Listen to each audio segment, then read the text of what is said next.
سنت ہے، وضو ہو جائے گا۔ غریب نواز فرماتے جب احساس ہوا کہ جلد بازی کی وجہ سے خلال نہیں کر سکا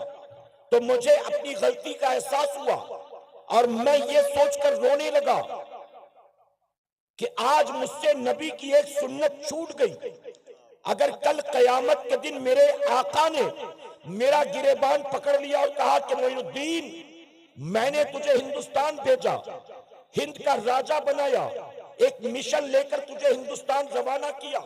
اور تو نے وہاں جا کر کیا کیا؟ تو نے میری ہی سنت کو چھوڑ دیا۔ غریب نواز کہتے کہ جب مجھے اس بات کا احساس ہوا اس ایک سنت کے چھوڑنے کی وجہ سے اگر قیامت میں میرے آقا نے میری پکڑ کر لی تو پھر میں کیا جواب دوں گا؟ کہتے 30 سال پہلے غلطی ہوئی تھی لیکن جب بھی وہ بات یاد آتی ہے میں یہ سوچ کر رونے لگتا ہوں کہ کاش میرے حال پر میرے نبی کو رحم آ جائے اور میرے آقا مجھے معاف کر دے اور قیامت میں آقا میری پکڑ نہ کرے۔ اے مسلمانوں، یوں ہی کوئی گٹکا زردہ ماوا کھاتے کھاتے غریب نواز نہیں بن گیا، جھاڑ پھونک کرتے کرتے کوئی غریب نواز نہیں بن گیا، حقہ پی پی کے کوئی غریب نواز نہیں بن گیا، کوئی پیری مریدی کر کر کے غریب نواز نہیں بن گیا۔ اگر اللہ نے یہ مقام عطا کیا ہے تو اس مقام کے پیچھے وجہ کیا ہے؟ غریب نواز کہتے 30 سال پہلے سنت جلد بازی کی وجہ سے غلطی سے رہ گئی تھی، جب بھی غلطی یاد آتی ہے رونے لگتا ہوں کہ کاش میرے نبی کو مجھ پر رحم آ جائے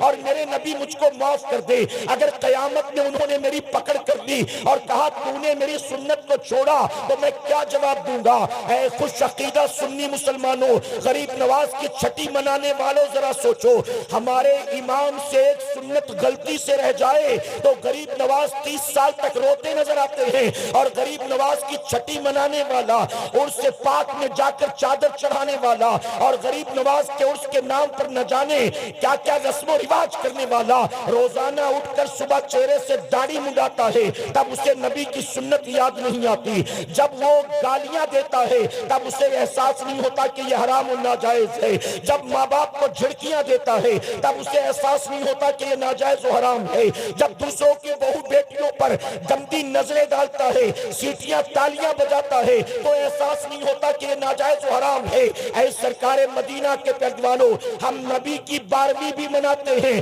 غوث پاک کی 11ویں بھی مناتے ہیں، ہم غریب نواز کی چھٹی بھی مناتے ہیں، ہم کربلا والوں کے نام پر ماہ محرم میں نہ جانے کون کون سی رسمیں کرتے ہیں، ہم بزرگان دین کا عرس پاک بھی مناتے ہیں، ہم یہ ساری چیزیں رسمی طور پر کر کے گزر جاتے ہیں، لیکن اللہ کے ان برگزیدہ بندوں کی تعلیمات کو ہم سمجھنے کی کوشش نہیں کرتے، ان کی حیات طیبہ کا مطالعہ کرنے کی ہم کوشش نہیں کرتے، اور ہمارے جلسوں میں جب ہم آتے ہیں تو جلسوں میں بھی آتے ہیں تو لگتا ہے جیسے کانوں کے چسکے کے لیے آئے ہیں، محض انٹرٹینمنٹ کے لیے آئے ہیں، محض بھیڑ بھاڑ کا حصہ بننے کے لیے آئے ہیں۔ میرے پیارے آقا علیہ الصلوۃ والتسلیم کے پیروانوں، غریب نواز نے 40 سال تک عشاء کے وضو سے فجر کی نماز کو ادا کیا۔ اگر غریب نواز کے واقعی عاشق ہو آج اس محفل سے اٹھنے سے پہلے طے کر لینا، ہمارے غریب نواز نے 40 سال تک عشاء کے وضو سے فجر کی نماز کو ادا کیا ہے،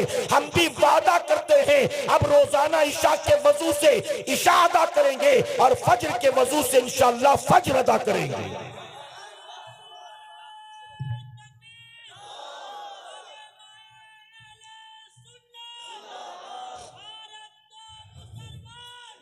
ذکر شہدائے کربلا کی محفل ہے،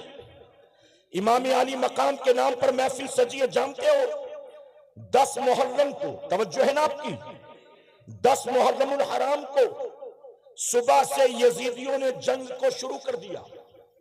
جمعہ کا دن تھا، جو کربلا میں نہیں تھے وہ نماز جمعہ کی تیاری کر رہے تھے،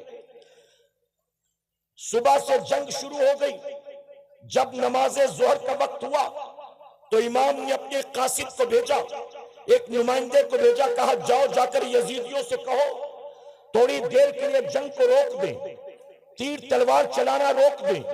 ہمیں اتنی مہلت دیں کہ ہم نماز ظہر ادا کر سکیں۔ وہ کربلا کے میدان میں تھے، میدان جنگ میں،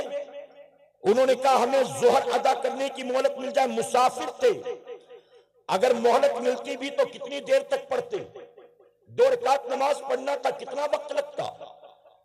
آپ نے فرمایا جاؤ جا کر کہو یزیدیوں کو تھوڑی